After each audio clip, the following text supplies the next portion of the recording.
My name is Oliver Bennett, and this is the story of how I discovered my wife's affair through a piece of mail that wasn't meant for me. It's also the story of how I fought back using nothing but the truth, proper legal channels, and a determination to protect my son.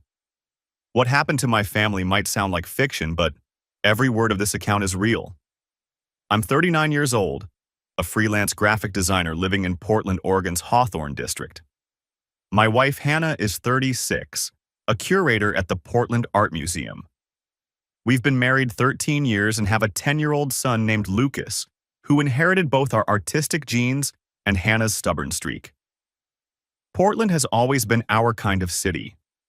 The creative community here embraces people like us, artists, designers, curators who value authenticity over pretension.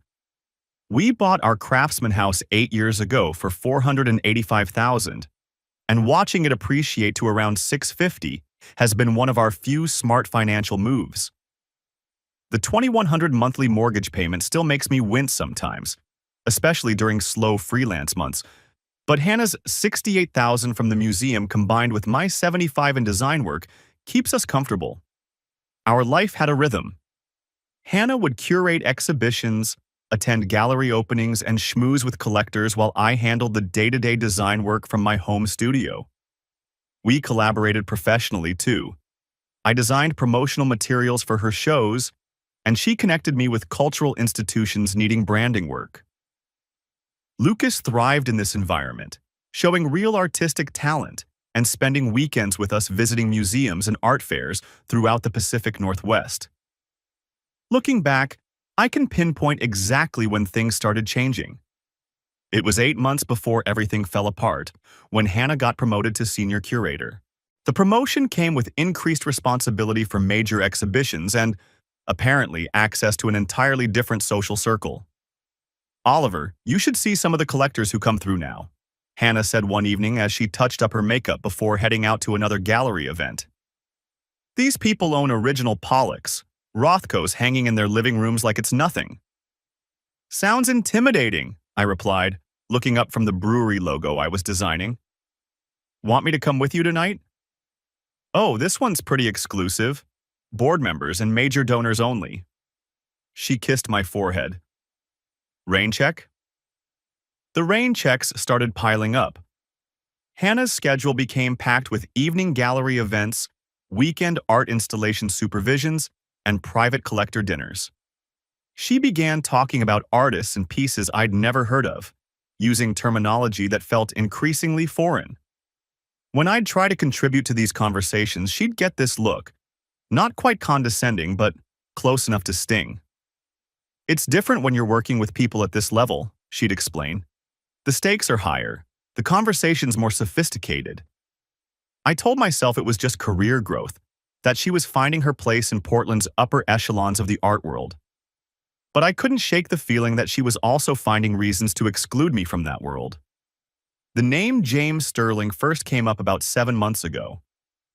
"There's this sculptor from Seattle who's been coming down for our exhibitions," Hannah mentioned over dinner. "James Sterling. He's talking about making some significant donations to the museum." "What kind of sculptor?" Lucas asked, always interested in different art forms. "Contemporary metalwork? Abstract pieces?" "Very expensive." Hannah's eyes lit up in a way I hadn't seen in months.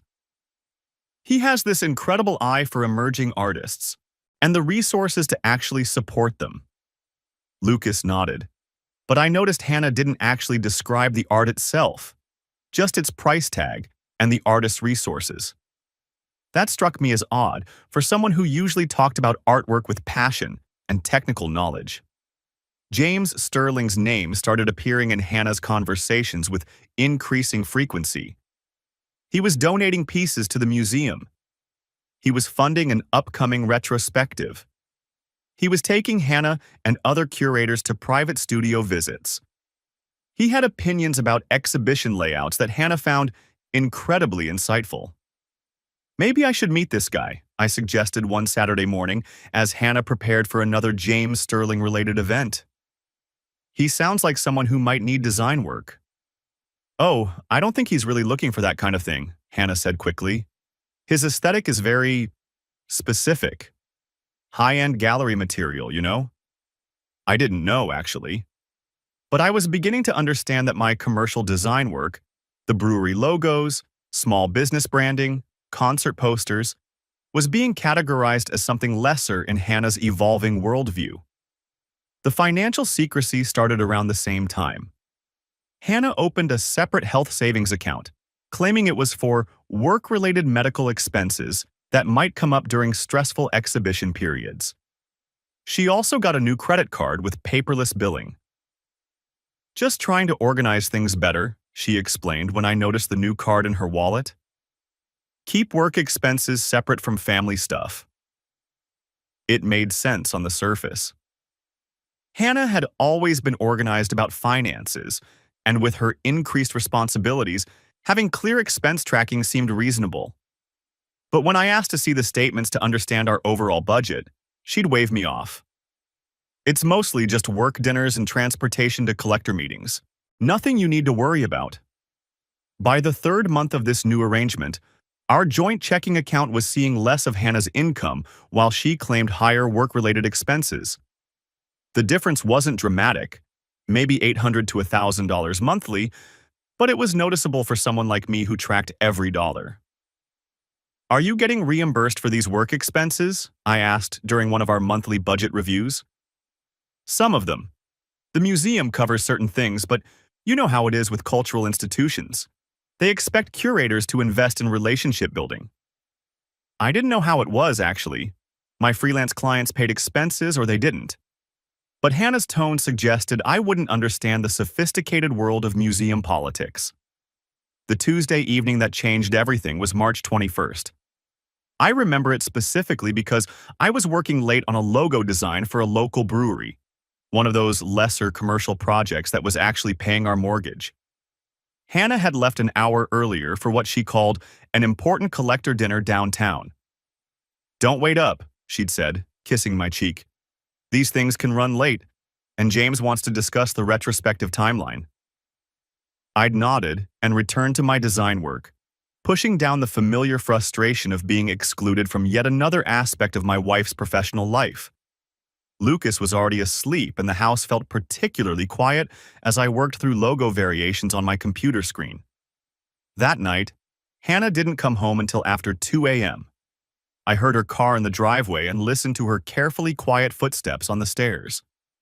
When I asked about the dinner the next morning, she was vague. "Just planning logistics for upcoming exhibitions. You know how these collector events can drag on." But there was something different in her voice, a kind of satisfied tiredness that reminded me of how she used to sound after particularly good days early in our marriage. It was a contentment I hadn't heard in months, and it definitely wasn't coming from her interactions with me. The mail arrived on Wednesday morning while I was setting up my workspace for another day of design projects. I usually brought in the mail when I took my coffee break, but that morning the postal carrier knocked on my studio door. "Got one here that wouldn't fit in the box," he said, handing me a thick manila envelope along with the regular stack. "Addressed to H. Bennett." I thanked him and glanced at the return address. Dr. Patricia Foster, licensed clinical psychologist. The envelope was marked "confidential" in red letters. My immediate assumption was that it had something to do with Lucas. His school had mentioned the possibility of psychological evaluation for gifted students, and H. Bennett could easily refer to our son. His middle name is Harrison, after Hannah's father. Without thinking much about it, I opened the envelope to see what kind of assessment or appointment scheduling it might contain. The first document I pulled out made my stomach drop.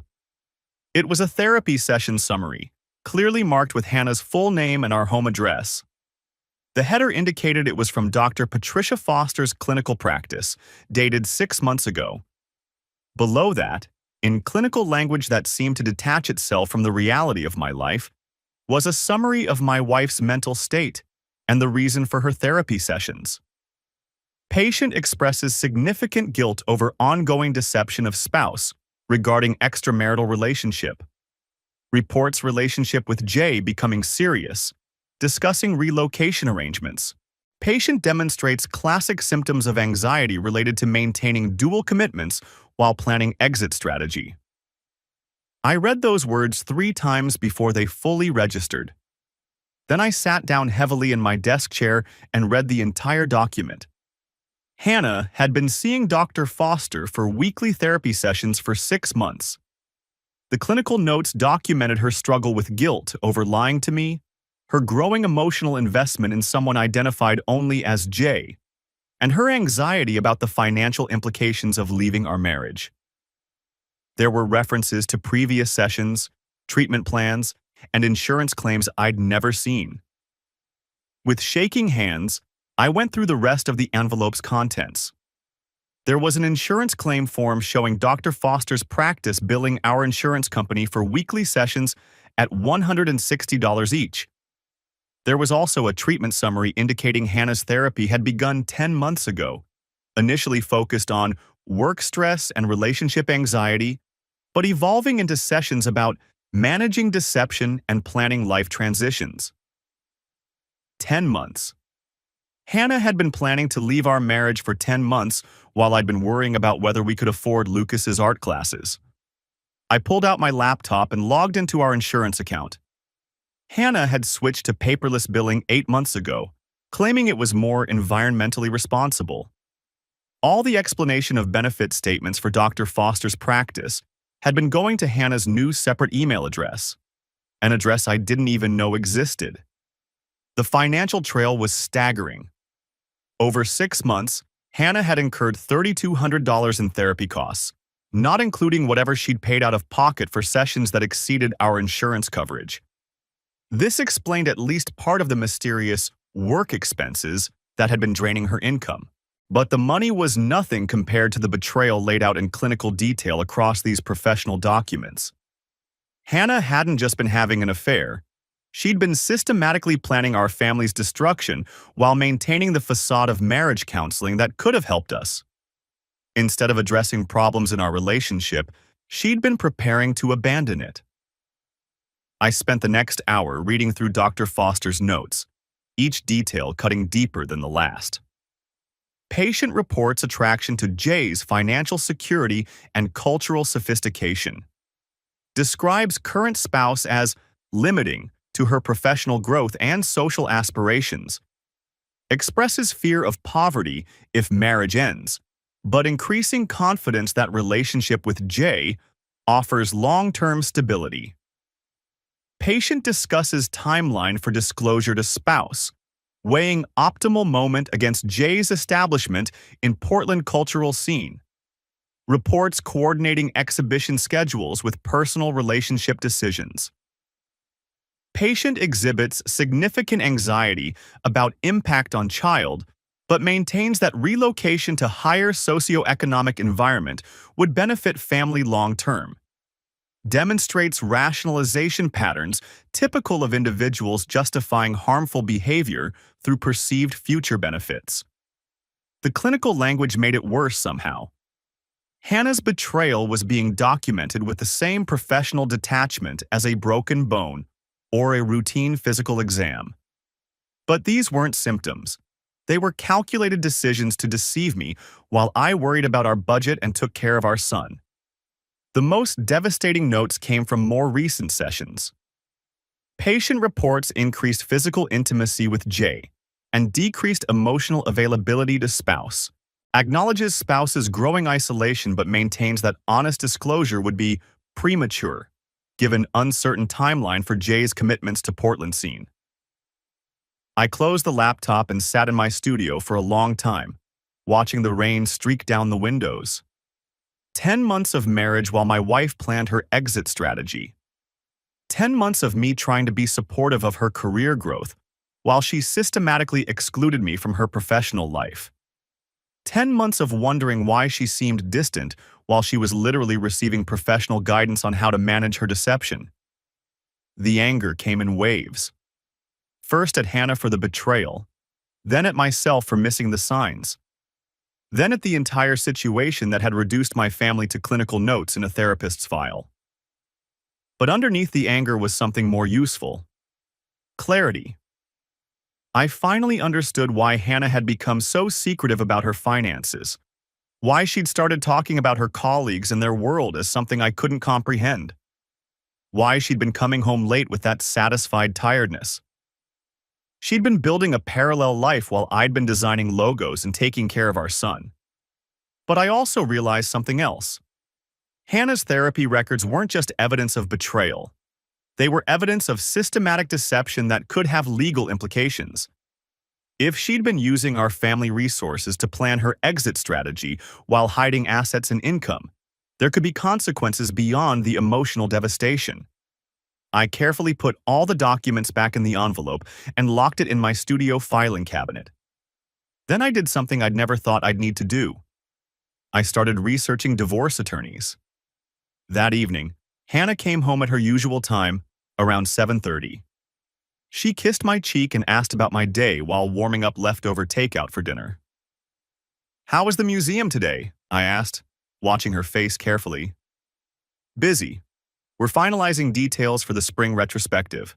James has been incredibly helpful with the donor coordination."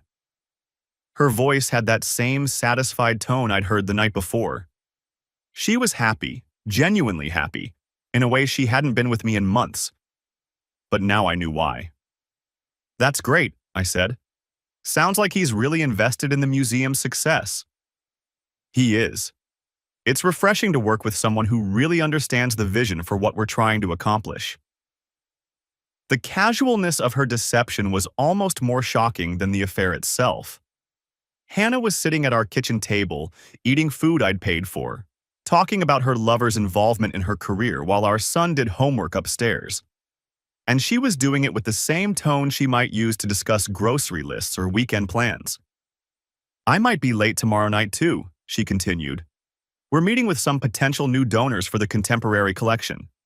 "Of course," I said. "Take your time." She smiled at me with what looked like genuine affection, and I realized that Hannah had become an expert at compartmentalization. She could betray our marriage in the afternoon and feel genuinely loving toward me in the evening, because in her mind these were separate aspects of her life.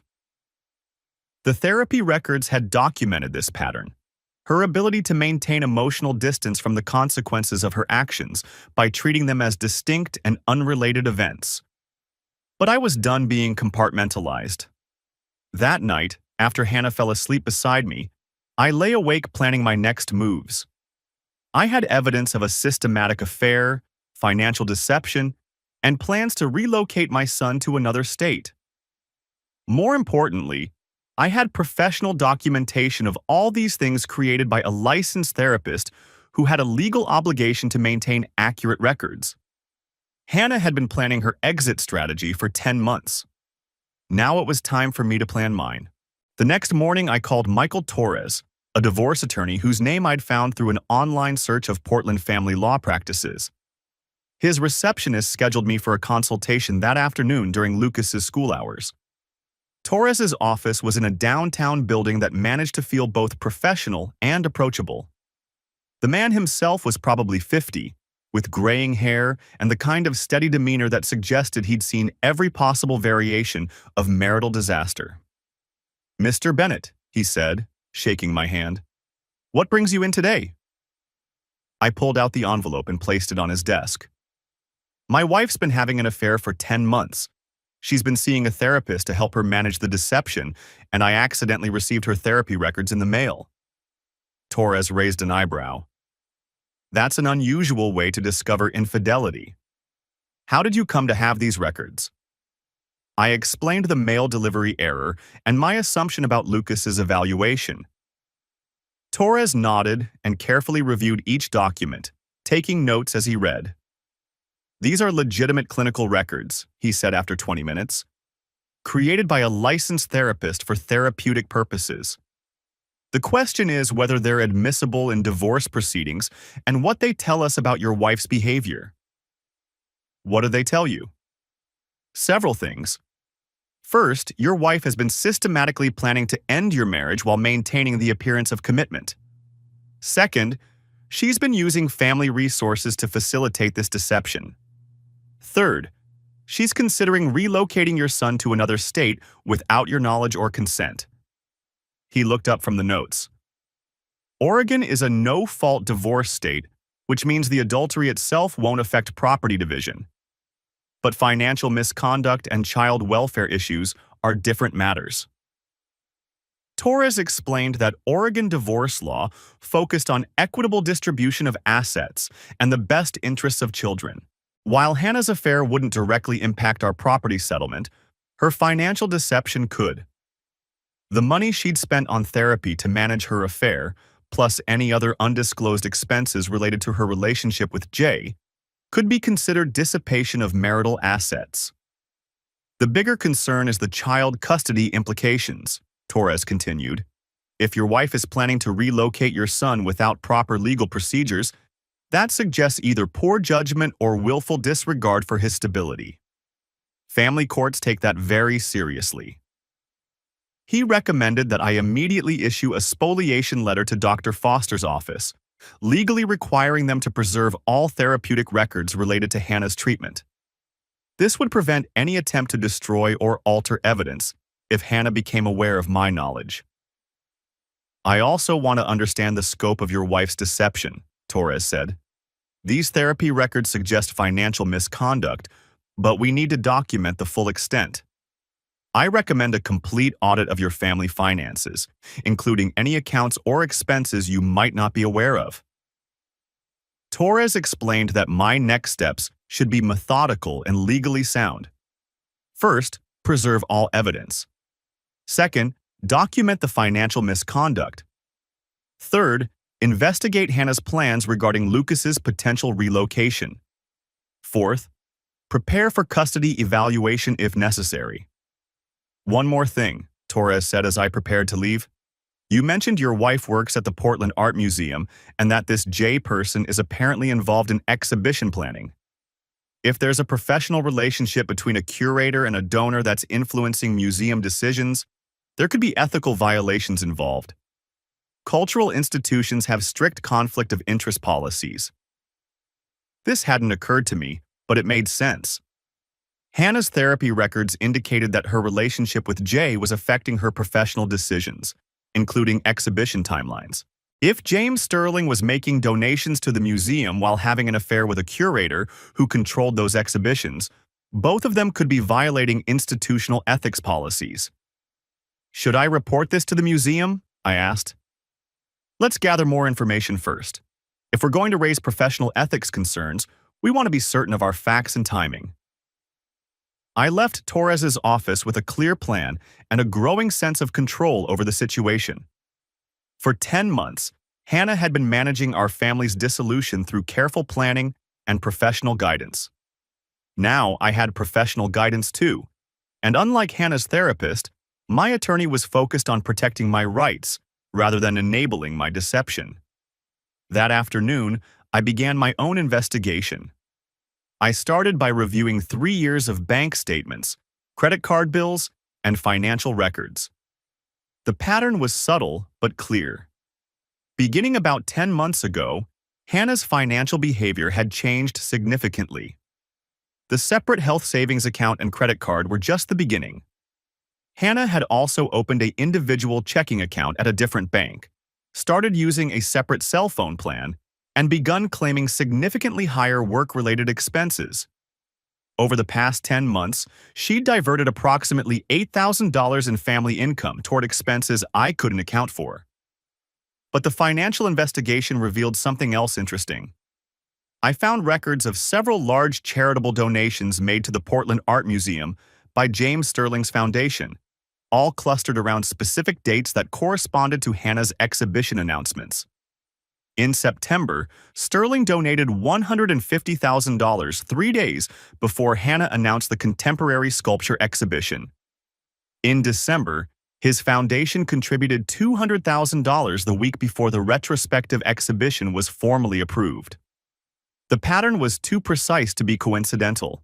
Sterling was making strategic donations immediately before receiving favorable curatorial decisions from Hannah. This looked less like cultural philanthropy and more like a systematic quid pro quo arrangement. I called Torres and shared my findings. "This is exactly what I was hoping we wouldn't find," he said. "Your wife isn't just having an affair. She's potentially involved in a conflict of interest that could constitute professional misconduct. Museums have very strict policies about curator-donor relationships specifically to prevent this kind of situation." Torres recommended that I compile a comprehensive timeline of Sterling's donations, Hannah's exhibition decisions, and the development of their personal relationship.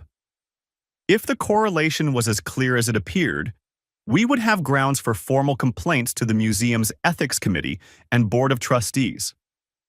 "This changes the scope of what we're dealing with," Torres explained. "Your wife's affair isn't just a personal betrayal. It's potentially a professional ethics violation that could affect her career and reputation in the cultural community." That evening, I looked up James Sterling online for the first time. What I found confirmed my worst suspicions and added new dimensions to the betrayal I was uncovering. James Sterling was 41, a successful sculptor whose work sold in galleries throughout the Pacific Northwest. But his real wealth came from technology investments that had made him wealthy enough to become a serious art collector and cultural philanthropist. His social media presence showed a man who clearly enjoyed displaying his wealth and cultural influence. More importantly, his foundation's giving pattern showed a clear strategy of cultural investment designed to build his reputation and influence within the Pacific Northwest arts community. His donations weren't random acts of philanthropy. They were strategic investments in cultural institutions where he wanted board positions and naming opportunities. Sterling had been following this pattern throughout Washington and Oregon for 3 years, making substantial donations to museums in exchange for increasing influence over their operations. The Portland Art Museum was apparently his latest target, and Hannah was either a willing participant or an unwitting tool in his strategy. But the personal photos on his social media told a different story. Starting about 8 months ago, Sterling's posts began featuring Portland locations, restaurants, and cultural events. He was spending significant time in our city, far more than would be necessary for occasional donor meetings. Several photos showed him at gallery openings I knew Hannah had attended, though she wasn't visible in any of them. The timeline was becoming clear. Sterling had targeted the Portland Art Museum as his next cultural investment opportunity. He'd identified Hannah as the curator most likely to facilitate his goals, and he'd systematically developed a personal relationship with her to ensure his continued access and influence. Whether Hannah had initially understood Sterling's strategy or genuinely believed she was experiencing an organic romantic relationship, she was now trapped in a situation that compromised both her professional integrity and our family's stability. But I was beginning to see that Hannah and Sterling had made a crucial error. They'd assumed that their relationship could remain secret while Sterling's donations became public. They hadn't considered that the correlation between his giving and her curatorial decisions would be visible to anyone who cared to look. And they hadn't anticipated that someone with both access to information and motivation to investigate might discover their pattern. That someone, it turned out, was me. The next phase of my investigation required more careful planning. I needed to document the full scope of Hannah and Sterling's professional relationship without alerting them to my knowledge. I also needed to understand the exact nature of their personal relationship and whether Hannah was planning to relocate Lucas without my consent. Torres had recommended hiring a private investigator, but I decided to start with information that was already publicly available. Hannah's work calendar was accessible through the museum's website, and Sterling's social media posts were public. By cross-referencing their schedules with financial records and Hannah's claimed work events, I could build a comprehensive timeline of their relationship. What I discovered was a pattern of deception that went far beyond occasional affairs. Hannah and Sterling had been coordinating their schedules for months, using museum business as cover for personal meetings. Sterling's donor consultation sessions with Hannah always seemed to occur at expensive restaurants during dinner hours. His private studio visits with her took place on weekends when I was home with Lucas. His Exhibition planning meetings happened during times when Hannah told me she was working late. They weren't just having an affair, they were conducting a full-scale relationship while using museum business and Sterling's donor status as justification for their time together. But the most disturbing discovery came when I cross-referenced Hannah's therapy appointment dates with her work calendar. Dr. Foster's clinical notes indicated that Hannah's therapy sessions focused heavily on managing deception and planning life transitions. These sessions were occurring on days when Hannah told me she was attending curator training workshops or professional development seminars. Hannah hadn't just been deceiving me about her affair. She'd been using fabricated professional commitments to attend therapy sessions designed to help her become better at deceiving me. The systematic nature of this deception was breathtaking in its calculated cruelty. By this point, I had enough evidence to proceed with legal action. But Torres recommended one more step before we moved forward: understanding the museum's internal policies and procedures for handling curator-donor conflicts of interest. If we're going to file complaints against your wife and Sterling, we want to make sure we understand exactly which policies they violated and what the consequences should be, he explained. Museums take these ethics issues very seriously, but they also want to protect their reputations. We need to present our concerns in a way that gives them no choice but to take action. I spent the next day researching the Portland Art Museum's ethics policies, board structure, and complaint procedures. What I found was a comprehensive framework designed specifically to prevent the kind of relationship Hannah and Sterling had developed. The museum's conflict of interest policy explicitly prohibited curators from having personal relationships with donors that could influence curatorial decisions. It required disclosure of any personal connections between staff members and museum supporters. And it established clear procedures for investigating violations and implementing sanctions. More importantly, the museum's board of trustees included several prominent Portland business leaders and cultural figures who would recognize immediately the reputational damage that could result from a curator-donor affair becoming public knowledge. Torres and I spent our next meeting developing a comprehensive strategy for exposing Hannah and Sterling's relationship while protecting my rights as a husband and father. We're going to take a multi-pronged approach, he explained.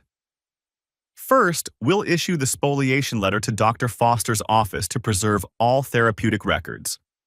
Second, we'll file formal complaints with the museum's ethics committee and board of trustees. Third, we'll prepare for divorce proceedings that focus on financial misconduct and child custody issues. And fourth, we'll document everything in case this becomes a public matter. Torres also recommended that I contact a cultural journalist who might be interested in the broader story of donor influence and curator ethics in regional museums. Sometimes the threat of media attention is more effective than actual publicity, he said. Cultural institutions are very sensitive to anything that might damage their reputation for integrity. But before implementing this strategy, Torres wanted me to make one more attempt at private resolution. Call your wife, he said.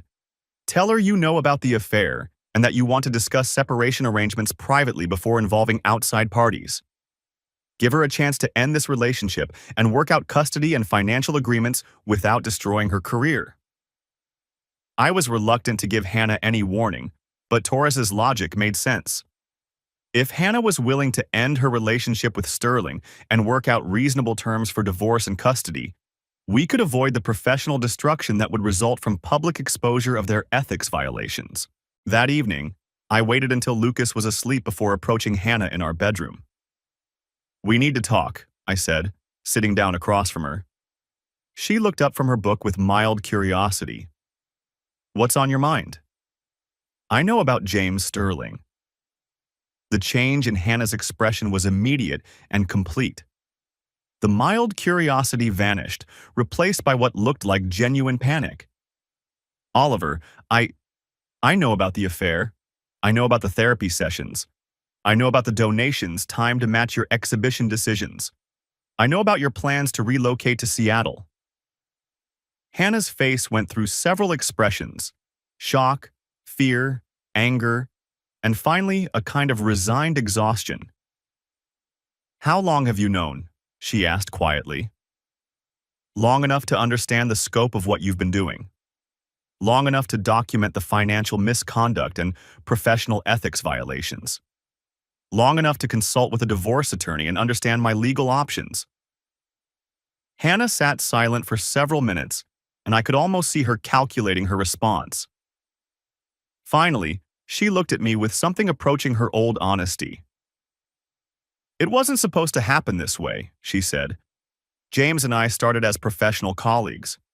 He's incredibly knowledgeable about contemporary art, and his donations were helping us build exhibitions that would establish Portland as a major cultural destination. And the personal relationship? Developed over time. Oliver, you have to understand, James represents opportunities I've never had, not just financially, but intellectually and professionally. He's connected to galleries and collectors throughout the country. He could help my career in ways that staying in Portland never could. While you used our family resources to plan your exit strategy." Hannah's defensiveness flared. "I've been supporting this family for 13 years. Every decision I made was about building a better future." "For whom?" "Because from where I'm sitting, it looks like you've been building a better future for yourself while systematically deceiving your husband and son." We talked for another hour, but it became clear that Hannah had convinced herself that her deception was justified by her potential future with Sterling. She genuinely believed that relocating to Seattle with a wealthy collector would benefit Lucas, despite the disruption to his current life and relationship with me. More troubling, Hannah showed no understanding of the professional ethics violations she'd committed. In her mind, Sterling's donations and their personal relationship were separate matters that happened to occur simultaneously. She couldn't or wouldn't recognize that her curatorial decisions had been compromised by personal interests. "I've given you an opportunity to end this relationship and work out reasonable separation terms privately," I said finally. "But if you're planning to continue this affair and try to relocate Lucas without my consent, I'll have no choice but to expose the professional misconduct and fight for full custody." Hannah's response confirmed that private resolution wasn't possible. "James and I are planning our future together. Lucas deserves opportunities that being with James can provide. I'm not going to let your jealousy interfere with what's best for our son." The conversation ended with Hannah sleeping in our guest room and me calling Torres first thing the next morning. "She's not backing down," I told him. "She's convinced that what she's doing is justified, and she's planning to proceed with relocation." "Then we proceed with exposure," Torres replied. "I'll draft the formal complaints today and issue the spoliation letter to Dr. Foster's office. Are you ready for this to become public knowledge?" I thought about Lucas, about the life we'd built in Portland, about the career I'd established in the local design community. Then I thought about Hannah's systematic deception and her plans to relocate my son to accommodate her affair with a wealthy collector. "I'm ready," I said. Torres's first step was issuing a legal demand to Dr. Foster's office, requiring preservation of all records related to Hannah's treatment. The spoliation letter established that any destruction or alteration of therapeutic records would constitute evidence tampering and result in legal sanctions. Within 24 hours, we received confirmation that Dr. Foster's office was preserving all records and would comply with any proper legal demand for their release. This meant that Hannah couldn't rely on therapeutic confidentiality to hide the evidence of her systematic deception. Our next step was filing formal complaints with the Portland Art Museum's Ethics Committee and Board of Trustees. Torres crafted careful, factual letters that documented the correlation between Sterling's donations and Hannah's curatorial decisions without making accusations we couldn't prove. The complaint focused on 4 main points. First, Hannah had failed to disclose a personal relationship with a major donor. Second, her curatorial decisions appear to have been influenced by personal interests rather than institutional mission. Third, Sterling's donation pattern suggested coordination with exhibition planning that could constitute quid pro quo arrangements. Fourth, both parties had violated museum policies designed to maintain public trust in the institution's integrity. We also sent copies of our complaint to several members of the museum's board of trustees, including the chairman and the ethics committee chair. Torres explained that board members had fiduciary responsibility to investigate ethics violations and could face personal liability if they failed to respond appropriately. Cultural institutions are extraordinarily sensitive to anything that might damage their reputation, Torres explained. Museums depend on public trust and donor confidence. When board members realize that a curator-donor affair could result in bad publicity and potential legal liability, they act quickly. The third component of our strategy was contacting Sarah Finley, an independent cultural journalist who covered Pacific Northwest arts institutions. Finley had written several articles about donor influence and museum governance that suggested she would understand the significance of what we'd discovered. I called Finley and explained that I had documented evidence of potential ethics violations involving the Portland Art Museum. Rather than providing details over the phone, I arranged to meet her for coffee and share copies of financial records showing the correlation between Sterling's donations and Hannah's exhibition decisions. Finley reviewed our documentation with the thoroughness of an experienced investigative reporter. She asked pointed questions about our evidence, confirmed details about museum policies, and clearly understood the broader implications of what we'd uncovered. "This isn't just about your personal situation," she said after reviewing our timeline. "If a major donor is coordinating his giving with a curator's personal relationship, that raises questions about institutional integrity that affect every museum in the region." Finley agreed to investigate the story further, with the understanding that she would verify all facts independently before publication.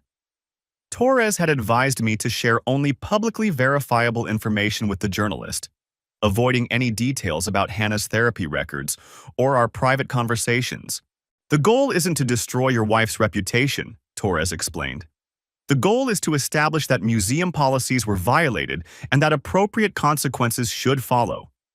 If the museum responds appropriately to our complaints, there may be no need for media attention." But we wanted the threat of media attention to ensure that the museum took our complaints seriously. The museum's response was swift and professional. Within 48 hours of receiving our complaint, the ethics committee chair contacted Torres to schedule a formal interview. The board chairman also called to express the institution's commitment to investigating all ethics concerns thoroughly and transparently. Hannah was placed on paid administrative leave pending the completion of the ethics investigation. The museum's legal department reviewed all donation records and exhibition decisions for the past year, looking for patterns that might indicate compromised curatorial judgment. Sterling's response was more defensive. His attorney contacted the museum threatening to withdraw all future donations if the investigation continued. This threat backfired spectacularly, confirming that Sterling viewed his donations as leveraging tools rather than expressions of genuine philanthropic interest. The Board of Trustees met in emergency session to review the situation and develop an appropriate response.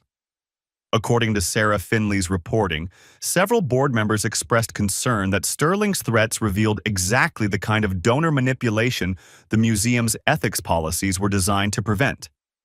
Meanwhile, Hannah's professional isolation began immediately. Other Portland cultural institutions quietly distanced themselves from any association with the controversy. Gallery owners who had previously sought her curatorial input stopped calling.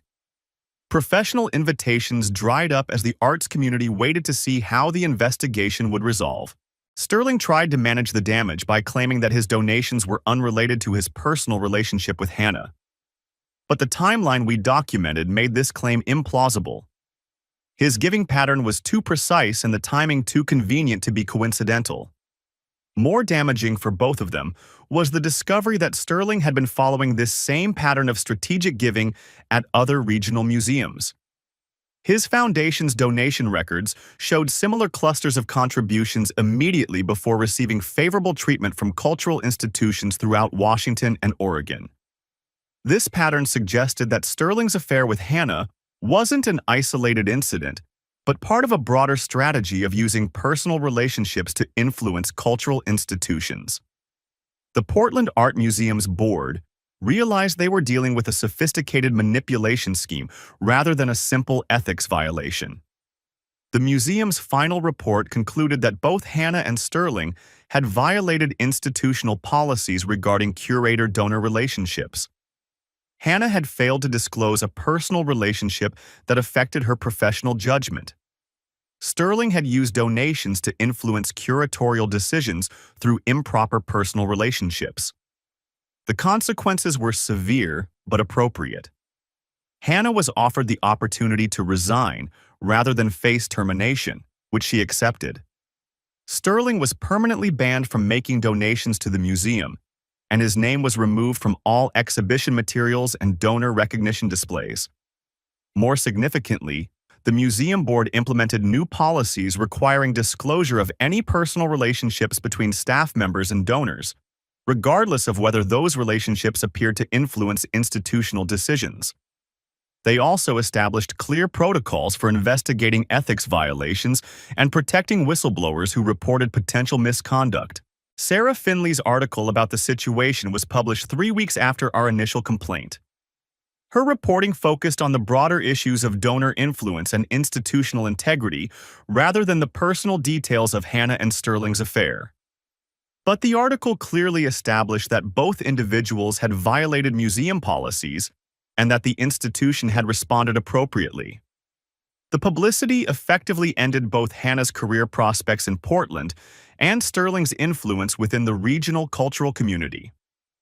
Other museums became cautious about accepting large donations from Sterling's foundation, and Hannah found herself unable to secure curatorial positions at Pacific Northwest institutions. While this professional destruction wasn't our primary goal, it was a natural consequence of their decision to compromise institutional integrity for personal advantage. Torres had warned them that ethics violations in the cultural community would have lasting career implications, but they had chosen to proceed anyway. The divorce proceedings moved forward simultaneously with the museum investigation.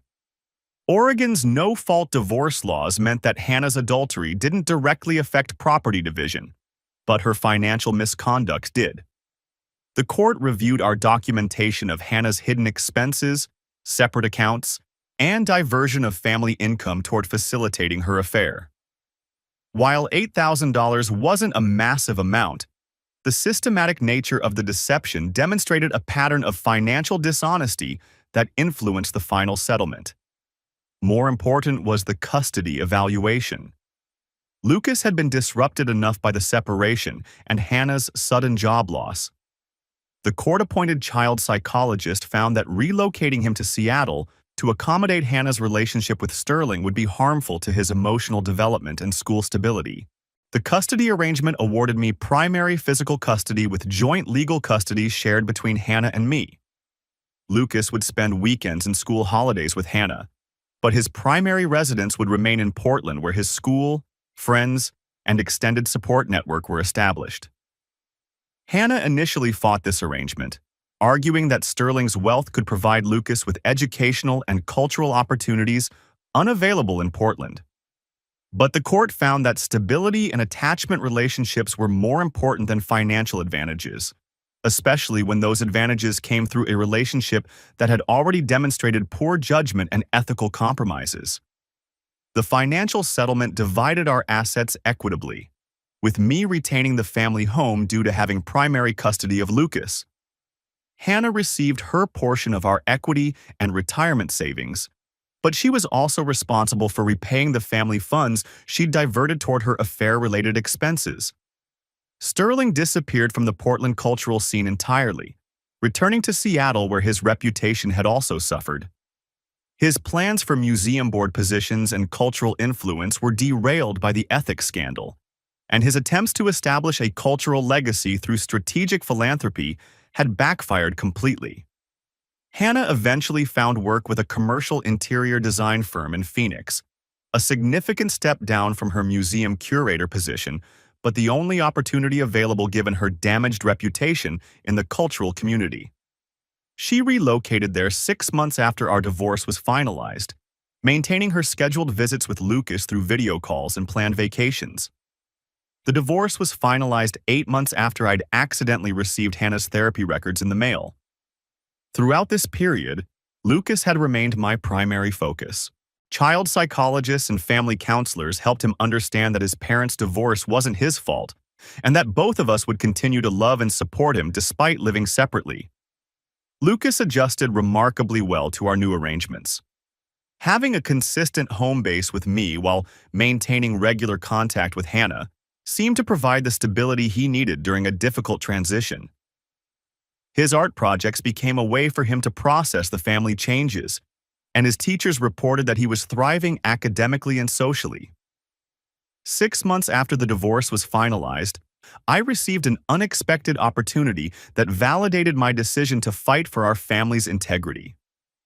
The Portland Art Museum contacted me about designing their new brand identity as part of their institutional renewal following the ethics scandal.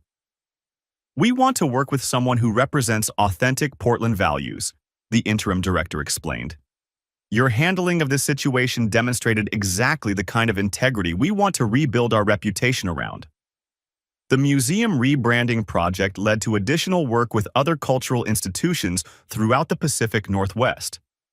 My reputation as someone who had stood up for ethical principles while protecting family interests resonated with organizations that valued integrity over expedience. Bennett Design Group expanded from my home studio operation to a full-service agency, employing 12 designers and artists. Our specialty became working with cultural institutions and nonprofit organizations that prioritized mission over profit and values over convenience. The professional growth was satisfying, but the personal growth was more important. Lucas and I developed a closer relationship as we navigated our new family structure together. He learned that standing up for what's right sometimes requires difficult decisions, but that integrity ultimately protects the things that matter most. 2 years after the divorce, I met Jessica Ward at one of Lucas's school art exhibitions. She was an elementary art teacher whose passion for education and authentic commitment to helping children develop their creativity reminded me of what I'd valued most about Portland's cultural community. Jessica and I started as friends, bonding over shared values about arts education and child development. Our relationship developed slowly and carefully, with both of us prioritizing Lucas's comfort and adjustment over our personal desires for companionship. When we decided to move in together a year later, it was with Lucas's enthusiastic approval and a shared commitment to building a family based on honesty, stability, and mutual support. Jessica brought her own artistic perspective and educational experience to our household, creating an environment where creativity and learning were celebrated rather than commodified. Hannah's contact with Lucas stabilized into a healthy pattern of regular video calls and planned visits during school breaks. She seemed to be rebuilding her life in Phoenix, and her new work in commercial design was providing the financial stability she needed without the ethical complications of her museum career. More importantly, Hannah appeared to be developing better understanding of the damage her deception had caused to Lucas and to our family. Her therapy continued in Phoenix, but now focused on accepting responsibility for her choices rather than managing their concealment. Sterling's presence in our lives ended completely after the museum investigation concluded. His attempt to use wealth and cultural influence to manipulate institutional relationships had failed spectacularly, and his reputation in Pacific Northwest art circles never recovered from the ethics scandal. 5 years after receiving that incorrectly delivered envelope, I can say that fighting for truth and integrity was the right decision for our family. Lucas is now 15, thriving in high school, and planning to apply to art programs at several colleges. He has a strong relationship with both his parents and a clear understanding that ethical behavior sometimes requires difficult choices. The Bennett Design Group has become a respected voice in Pacific Northwest cultural branding, known for working with institutions that prioritize mission and values over financial expedience. Our client list includes museums, galleries, arts education programs, and nonprofit organizations throughout the region. Jessica and I married 2 years ago in a small ceremony that included Lucas as best man and Hannah as a guest who could genuinely celebrate our family's happiness. The relationship that began in crisis had evolved into a partnership based on shared values and authentic commitment to each other's growth. The Portland Art Museum recovered from the ethics scandal stronger than before, with new policies and leadership that prioritize transparency and integrity. They've become a model for other cultural institutions dealing with donor influence and conflict of interest issues. Hannah remarried last year to a fellow designer in Phoenix, and their relationship appears to be based on honesty and shared professional interests rather than financial opportunity or social advancement. Her visits with Lucas have become genuinely enjoyable for all of us, demonstrating that family relationships can heal when built on truth rather than deception. Looking back, I realized that receiving Hannah's therapy records was both devastating and fortunate. Devastating because it revealed the extent of betrayal I hadn't suspected. Fortunate because it gave me the evidence needed to protect my son and myself from the consequences of systematic deception. The experience taught me that integrity isn't just about personal values. It's about protecting the people and institutions that depend on honest behavior.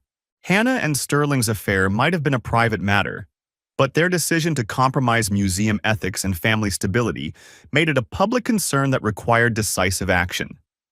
I learned that fighting for what's right sometimes means accepting difficult consequences, but that the alternative, allowing deception and manipulation to continue, creates even worse outcomes for everyone involved. Lucas learned that his father would protect our family's interests regardless of personal cost, and that lesson has become a foundation for his own developing character. Most importantly, I discovered that building a life based on authentic values attracts people who share those values. The cultural community that embraced Bennett Design Group, the educational colleagues who welcomed Jessica into our lives, and the institutional clients who trusted us with their missions all recognize that integrity creates better outcomes than expedience. The medical records that accidentally arrived at my door revealed more than Hannah's affair. They revealed the systematic deception that was destroying our family's foundation. But responding to that revelation with careful planning, legal guidance, and unwavering commitment to truth ultimately created opportunities for all of us to build better lives. Hannah found work that matched her actual skills rather than social aspirations. Lucas developed resilience and character through navigating family crisis with honesty and support.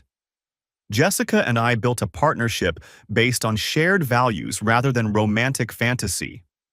And I learned that protecting what matters most sometimes requires fighting battles you never wanted to fight. The story that began with a piece of mail delivered to the wrong address ultimately became a story about the power of truth to transform difficult circumstances into opportunities for growth.